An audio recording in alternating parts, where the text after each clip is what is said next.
السلام علیکم۔ حدیث فور یو کی طرف سے آج میں آپ کو رسول اللہ صلی اللہ علیہ وآلہ وسلم کا ایک بہت ہی پیارا اور خوبصورت فرمان سناؤں گا۔ اس سے پہلے اگر آپ ہمارے چینل پر نئے ہیں تو ہمارے چینل کو سبسکرائب کریں اور ساتھ ہی بیل آئیکن پر پریس کریں تاکہ آئندہ آنے والی خوبصورت احادیث کی ویڈیو کی نوٹیفیکیشن آپ کو مل سکے۔ تو چلیے ویڈیو کو شروع کرتے ہیں۔ نبی اکرم صلی اللہ علیہ وآلہ وسلم نے فرمایا، جب آپ کو نیند آئے تو نماز چھوڑ کر سو جاؤ۔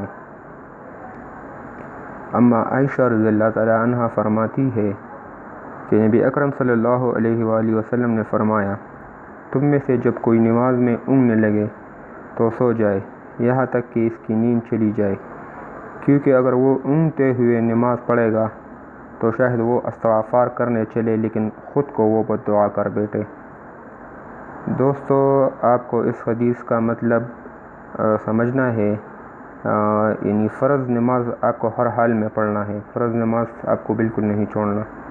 یہ حدیث صرف نفل نماز کے بارے میں ہے، یعنی اگر آپ تہجد کے لیے اٹھے ہو اور آپ کو نیند آ رہی ہو تو آپ کو پہلے اپنی نیند پوری کرنی چاہیے۔ اگر آپ کو یہ حدیث پسند آئے تو کائنڈلی ہمارے چینل کو سبسکرائب کریں اور ویڈیو کو لائک کریں، شیئر کریں۔